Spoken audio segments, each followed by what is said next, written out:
Hoy quiero hacer esta pregunta. ¿Por qué la gente buena se muere?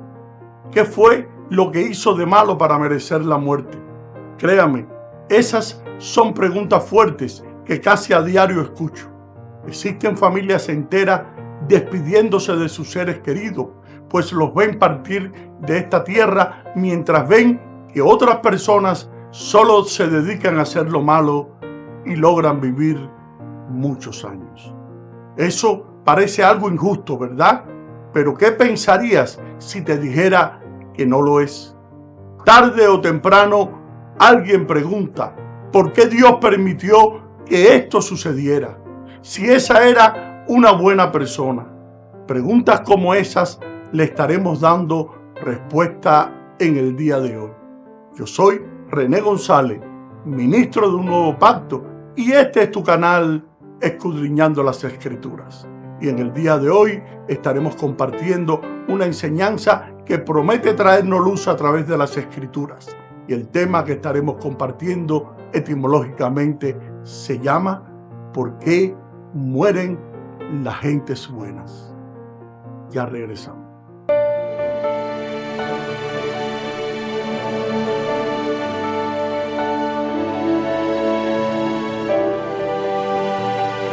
En el día de hoy no te comparto esta reflexión para intentar consolarte, si es que alguien estuviera desconsolado por tal pérdida.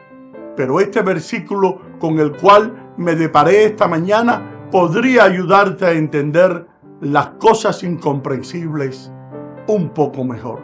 Ese versículo es Isaías 57:1. La Biblia dice de esta manera: el justo perece y no hay quien se preocupe. Los hombres piadosos son arrebatados sin que nadie comprenda que ante el mal es arrebatado el justo y entra en la paz. En nuestra limitada mente humana creemos que la manera que una persona vivió sus últimos 2, 5, 10 años es una garantía de cómo serán sus futuros años. Pero Dios sabe mucho mejor todas las cosas y eso no lo debemos olvidar. Y como un favor a esa persona, Él interviene antes que el mal pueda tocar en su vida. Por supuesto, en este proceso de ser bueno para con aquel justo, Él parece ser un Dios malvado e insensible ante sus seres queridos. Pero hasta en la muerte necesitamos recordar que hay más de una versión para cada historia. Déjame aclararte varias cosas en el día de hoy. Morir en Dios no significa dejar de existir. Es más, eso es un hasta luego que un adiós. Es una separación de este cuerpo que se acaba para pasar a manifestar una vida eterna que Dios colocó dentro de cada uno de nosotros. La muerte para un hijo de Dios no es una pérdida, sino una ganancia. Pablo escribió: para mí el vivir es Cristo y el morir es ganancia.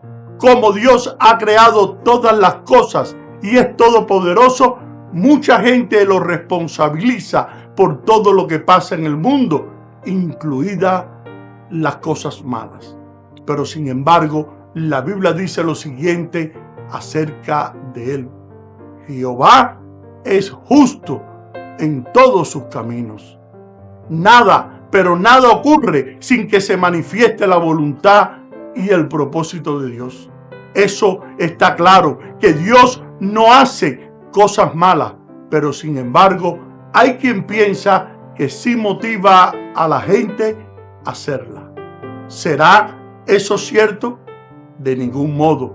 La Biblia dice, al estar bajo prueba, que nadie diga: Dios me somete a prueba, porque con cosas malas Dios no puede ser sometido a prueba, ni somete a prueba él mismo a nadie.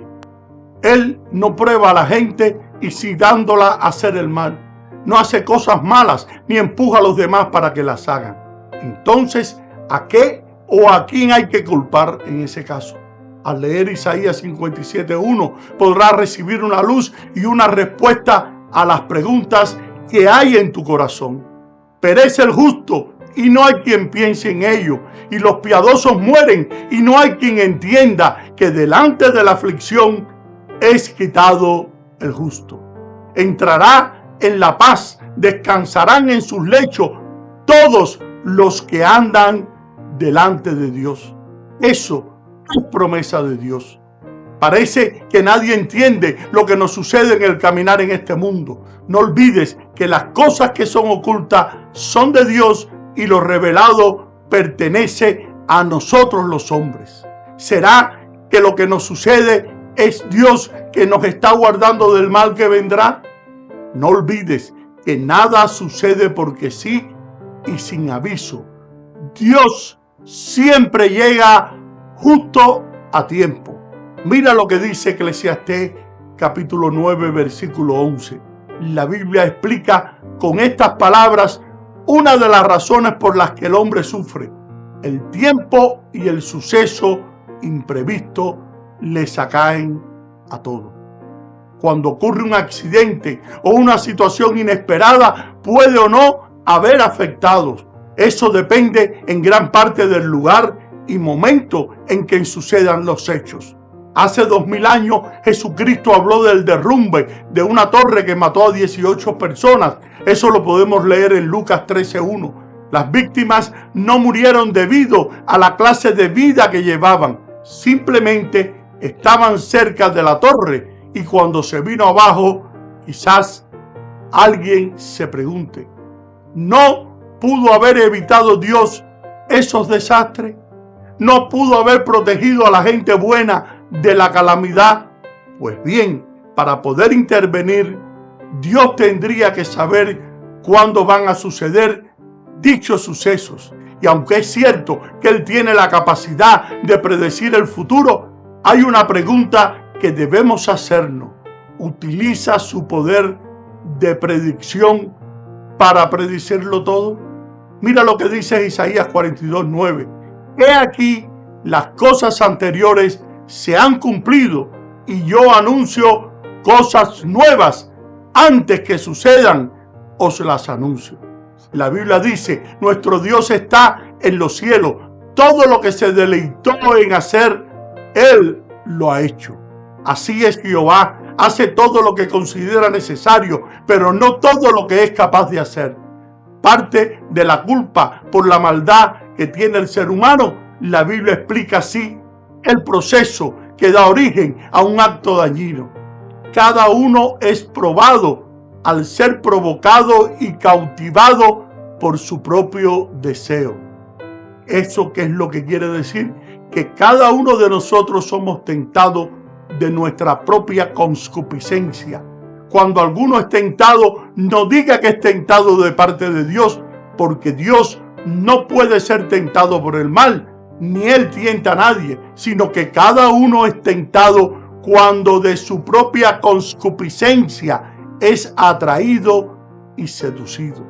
Entonces, la concupiscencia, después que haya concebido, da a luz el pecado, y el pecado siendo consumado, da a luz la muerte.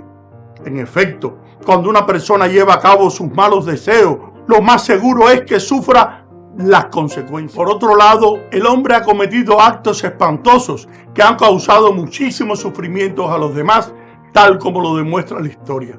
Y no solo eso, sino que los malvados influyen en otras personas y las corrompen, con lo cual se crea un círculo vicioso que nunca acaba.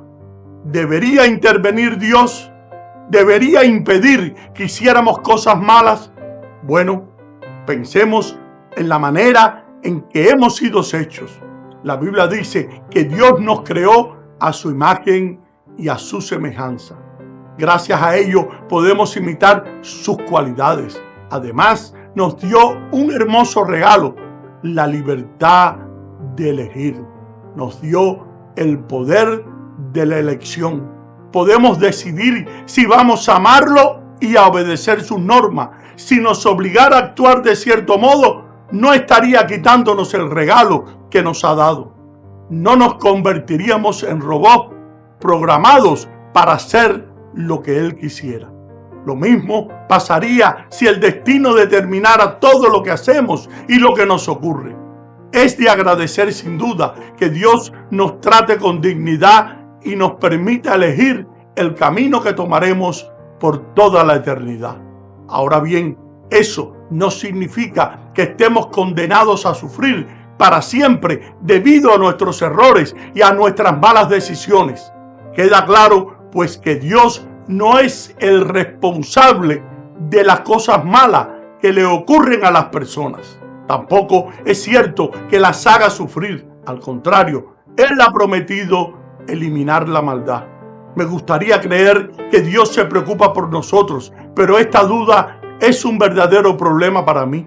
A través de los años, creo que me he hecho la misma pregunta cientos de veces y tengo que admitir que aún no sé cuál es la respuesta completa. Por eso dice, porque en parte conocemos y en parte profetizamos, mas cuando venga lo perfecto, entonces conoceremos como fuimos conocidos. En ocasiones podemos ver a Dios trayendo buenas cosas como fruto del sufrimiento y de las dificultades. Pero sin embargo, es cierto que en ocasiones Dios trabaja de manera desconocida para cada uno de nosotros. Nuestro conocimiento es limitado. La Biblia dice, lo secreto le pertenece al Señor nuestro Dios, y no permita que esto te impida creer en Dios o poner tu fe en Cristo. Después de todo, ¿no es mejor enfrentar las dificultades y perplejidades de la vida con Dios que sin Él? Dios conoce nuestras luchas y cuestionamientos, y aún en medio de las grandes tribulaciones de la vida, Él quiere estar con cada uno de nosotros y Él quiere ayudarnos. Todo creyente sabe que Jesucristo no mintió cuando nos prometió y les aseguró que estará con nosotros todos los días de nuestra vida. Tienes razón, la vida no siempre parece justa o correcta, pero déjame hacerte una pregunta. ¿Cuál ha sido la mayor injusticia que jamás se ha cometido en contra de una persona?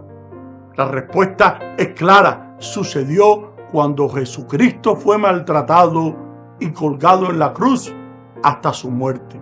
¿Y por qué murió? Murió porque todos nuestros pecados fueron cargados sobre Él, y murió para salvarnos y darnos vida eterna. ¿Quieres saber si Dios te ama? Mira a Cristo, porque Él es la prueba final del amor de Dios por todos nosotros. Sabiendo esto, glorifico y alabo a Cristo por salvarme, por perdonar todos mis pecados y por cuidarme y presentarme sin mancha delante de Él. Y espero que esta reflexión te haya sido de gran bendición para tu ser interior y la puedas poner en práctica en tu diario caminar en el Señor. Y ahora me despido hasta una próxima ocasión. Bendiciones y gracias por tu sintonía.